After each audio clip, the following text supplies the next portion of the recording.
Now, then we calculate the strength of this monopole, whether it's the electron present or the proton present. So it becomes the monopole moment. So monopole moment is what? Suppose I have given you plus 2 coulomb, plus 3 coulomb. So when we add it, it gives us 5. And then we have dipole. What is dipole? Dipole is a system having equal amount of positive and negative charges, and they are separated by a small separation. And one thing which we have to remember here is that both positive and negative charges have the equal magnitude. They have to be identical, just the signs should be opposite. That's why we don't use the term identical, because identical means the sign is also same and the magnitude is also same. So signs and magnitudes can be different. Magnitude has to same, but signs have to be opposite. So if it is plus 2 microcoulomb, it has to be minus 2 microcoulomb on the other side. Or if it's plus 4 microcoulomb, it has to be minus 4 microcoulomb on the other side, likewise. Then we had seen the electric dipole moment. And in the electric dipole moment, we've seen that how do we calculate it? We take the charge, take any of the charges and multiply it with the separation they are holding. That gives us the dipole moment. It's a vector quantity. Vector quantity, so it means we have to keep the directions in mind and you have to keep the angle also in mind. You cannot just directly multiply and leave your answer without mentioning the direction. So what's the trick to find out the direction? Start moving from the negative towards the positive charge. See, dipole moment you will encounter in your chemistry also, or I think you must have encountered in your chemical bond chapters in your chemistry. So there we move towards the electronegative element. So just opposite is in physics. There we were moving from positive to negative. Here we are moving towards positive, from negative to positive. So SI unit ultimately becomes charge multiplied to the separation. Charge is coulomb, separation is meters. Now there's one question. First write it down, then I'll discuss this. Mark it. You have to calculate the dipole moment, and this is our Z axis. Write it first.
Okay, C class. Now there are 2 points given.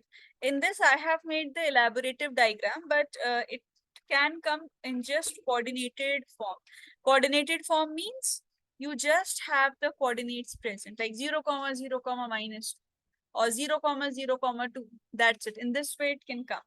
So our rule remains the same, that we have to take magnitude of any of these charges.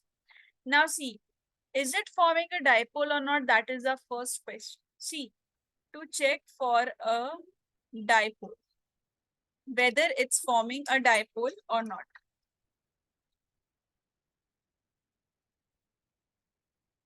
So, two charges have to be present. So yes, Q1 is present and Q2 is present.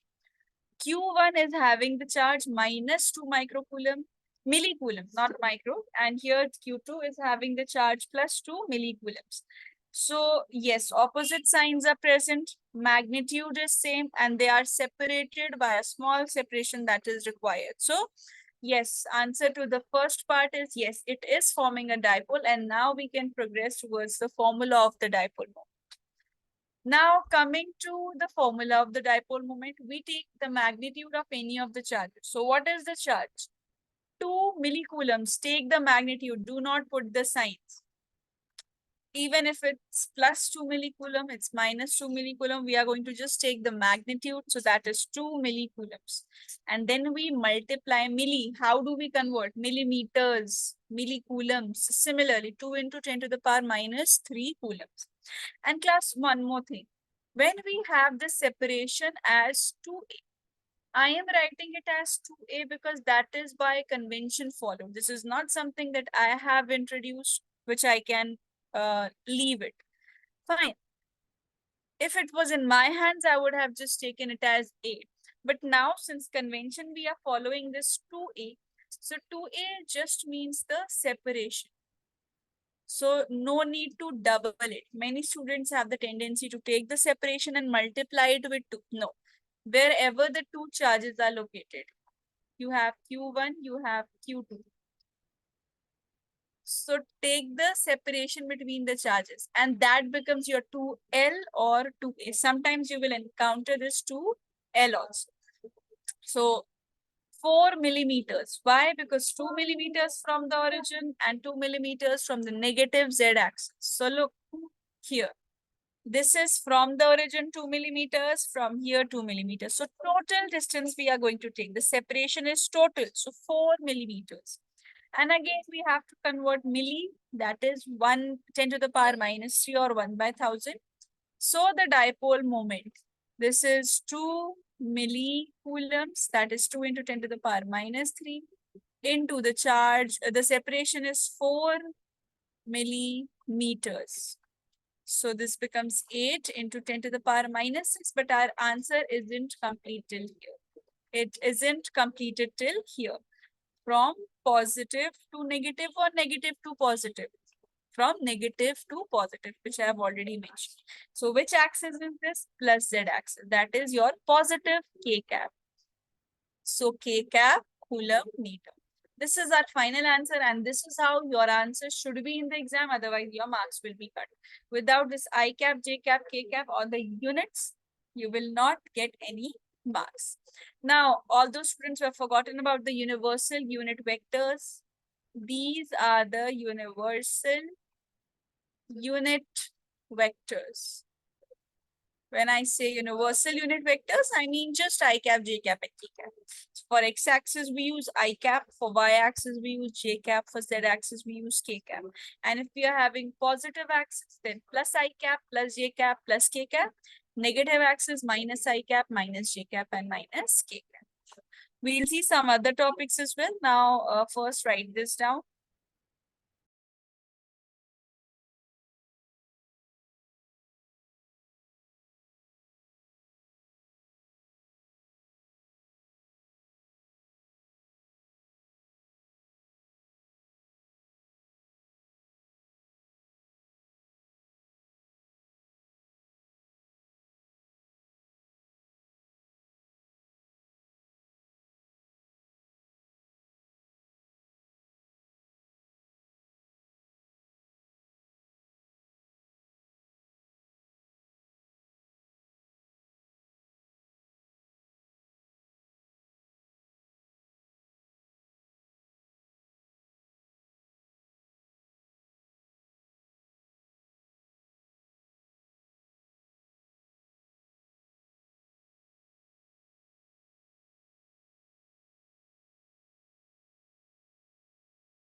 Yes, class. So that was about the dipole moment. Now we have the electrical fields connection with the dipole moment. But before that thing, we should be aware about the electrical field lines. So regarding electrical field lines, we should be aware about how the electric field lines are working and what are these electric field lines actually present. All right, class. Now, look one thing. We have talked about the electric field already. So what was this electric field? Electric field is basically a space around a charge where we can see that electrical properties are present. That's what we have already studied, right, class? Now see, here we have electrical field lines. These are important. Once we are thorough with electrical field lines, then I'll come back to the electric field's derivation of axial and equatorial line, because that is also very important. Fine, class. Now, what are electrical field lines? Electric field is basically a space. It's a space which is present around a charge where all these electrical phenomena can be experienced, right? Now, how to represent such field, right? How can I represent such field? So just for the representation and the pictorial purpose, we have this electrical field line concept, which is completely hypothetical concept. It's not actually existing. There are no electrical field lines that you will be able to see. Electric field is not hypothetical concept. Electric field is actually present. What is meant by electrical field? Electric field is actually present. Why? Because this has been observed experimentally that yes, two charges are present, and when the charges are coming, they are able to uh, form the forces of attraction or repulsion. But just to represent it for our betterment, for our calculation purposes, we have this electric field line concept. So first in today's class, I'll cover this topic, electric field line concept. Then I'll come back to the derivation of that is left, electric field line in equatorial and axial point. So basically, electric field lines are what? They are just continuous curves, simply curve. What is a curve? Curve is a part of circle. So electric field lines are just continuous curves which are present. And if we drop a tangent on them like this is a tangent. What is a tangent? Perpendicular line on the periphery of a circle. This tangent, this angle here, this angle is 90 degree. This tangent, it is giving us the direction of electric field in all the cases. This is also giving us the direction of electric. I'll discuss this, write it down, and I'll come to the properties.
Okay, let's discuss the properties of electrical field now. So the first property we have discussed, that tangent to electrical field lines gives us the direction of electric field.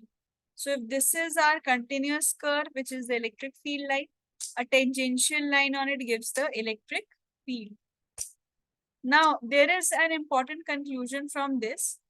Suppose these are two electrical field lines, 1 and 2, and they both have coincided. They have intersected. So look at this point, this common point of intersection. From the first one, this tangent will give the direction of electric field E1 here, and the second line will give the direction of electric field E2 here. So E1 is here, E2 is here. Two electric field lines are present, class. Is it possible that at the same point we are having two different directions of electric field?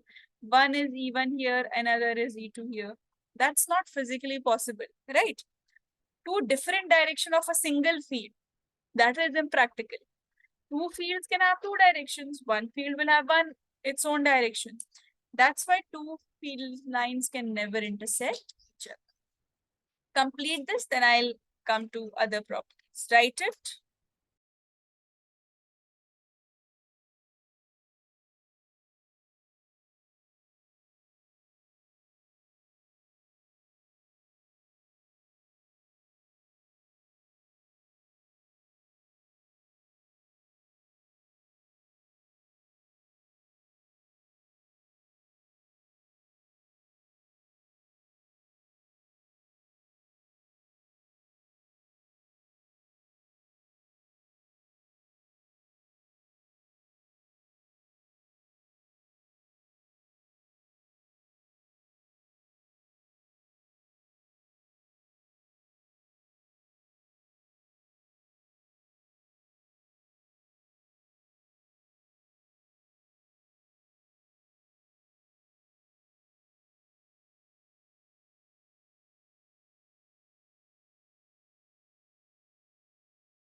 Okay, now the next property that we have.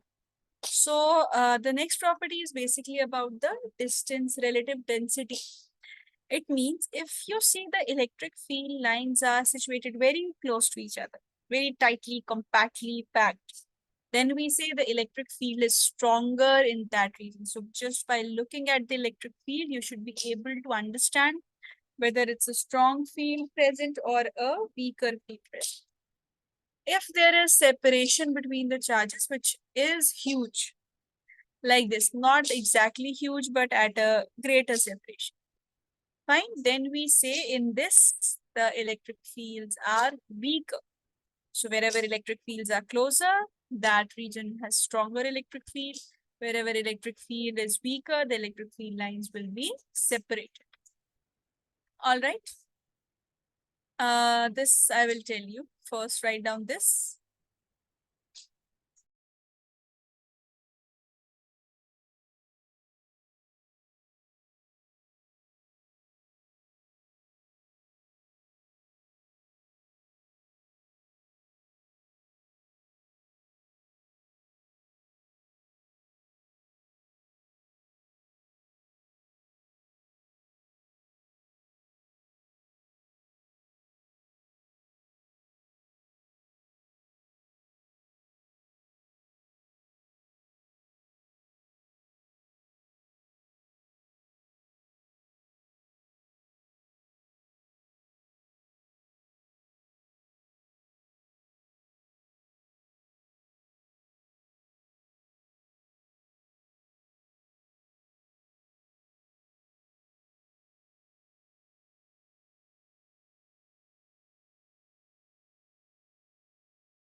Okay, the next property So this is clear. The first property was the continuous curve with the tangent. Second property, wherever the field lines are closer, that represents stronger electric field. Wherever they are far apart from each other, that represents a weaker electric. Now the next, this is very important for you. Now electric field for a positive charge, it is directed away from the charge.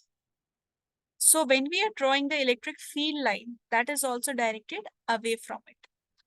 So for positive charges, we draw the field lines away from the charge. For negative charges, these field lines are brought towards the charge. So like this charge, it is having plus Q. So only 4 field lines I have drawn. This is plus 2Q. So I have drawn more field lines. Plus 8 coulomb, I have drawn multiple field lines just to show the intensity. So intensity can be drawn in this manner, but the direction of the arrow helps us to predict whether it's a positive charge or a negative charge. If it's a negative charge, then all these field lines are moved towards the negative. Fine. Now, what if we combine both of these, one positive with the negative? That is a dipole. These are individual monopoles. So for monopoles, we have this setup, right? For positive, we move away. For negative, we move closer. But what about a dipole? See if the field lines are moving away for a positive charge and they are moving towards a negative charge. So field lines for a positive and negative can combine together. Look here. Look at the corner here. Field lines are moving away from this and they're entering into. So it appears that electric field lines originate from a positive charge and terminate at a negative charge. And these are, the next property is that these are continuous curves. All right, this I'll discuss later. First, write down this property, third and fourth.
Okay, next. Then see, what are these? When we are talking about the electric field lines. So electric field line, if we are talking about a dipole particularly. So see here, electric field lines, they contract longitudinally. Means these are the two charges present and they are unlike charges. So they'll be attracted to each other. So that's why they'll be contracting, means they'll be moving towards each other longitudinally. That explains the attraction between the unlike charges. And what if the like charges are present? If the like charges are present, then the electric fields do not meet. And this point where the electric fields do not meet, this is called the neutral point. So in the neutral point, the electric fields do not meet. That's why this shows the lateral compression. Laterally they are present. Laterally, look. So lateral compression or lateral pressure. This explains the repulsion. Because of repulsion, these lines are not able to meet each other. And this is a very important point which I have discussed before also. That is the neutral point. When the neutral point is present, electric field lines, they cannot cross a neutral point. So electric field lines become parallel to it. And it is valid not just for your electric field lines, it's valid for the electric forces also. Write it down, then just one or two properties are left. This is a small topic, we'll complete this. Write it down from here.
Taha, if you have missed any portion, please let me know. I'll scroll up. Just text me if you have missed any portion and you want to write it.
Okay, now the last property.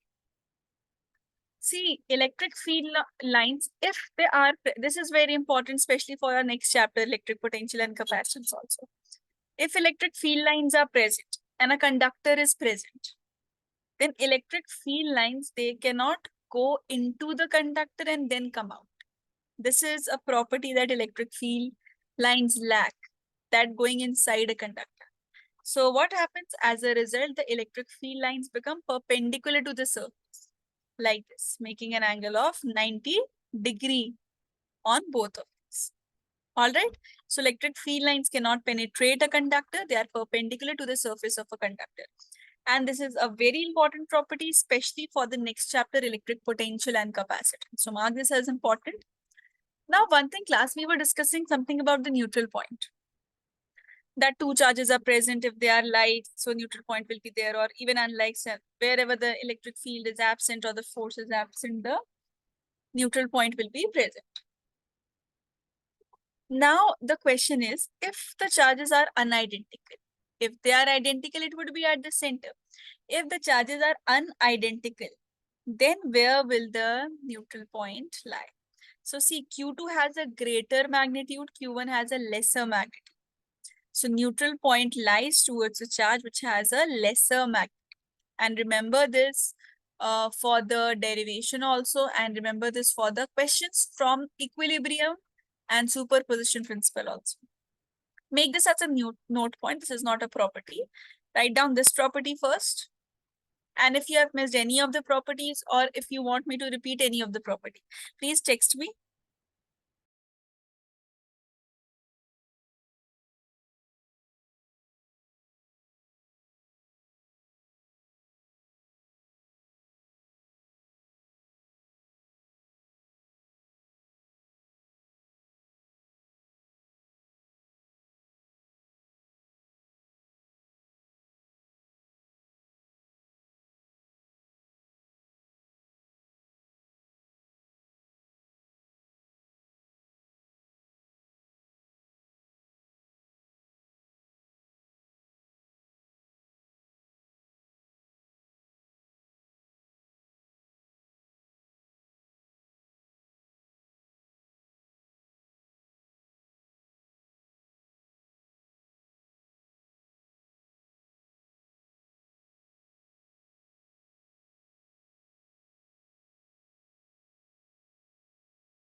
Just text done once completed till here.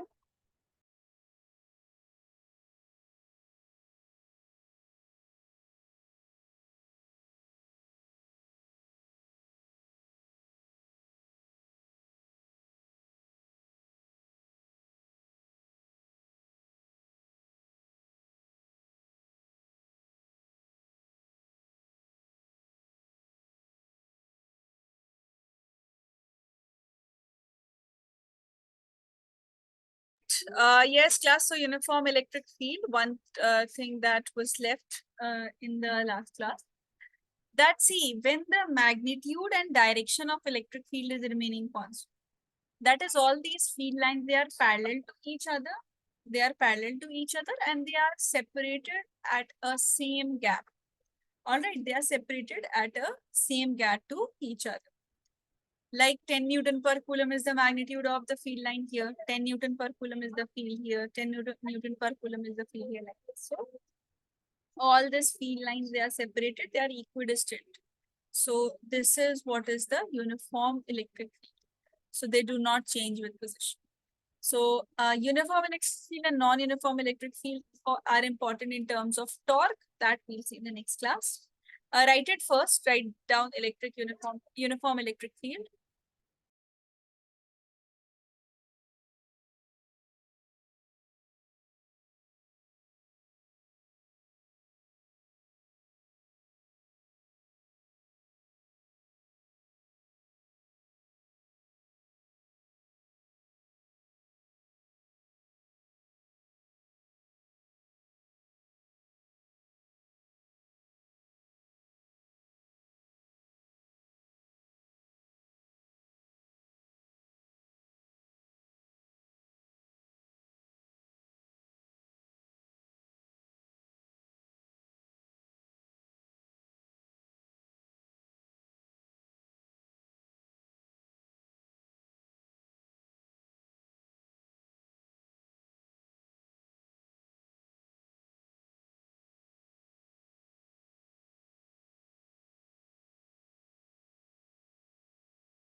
Just text me done once completed till here.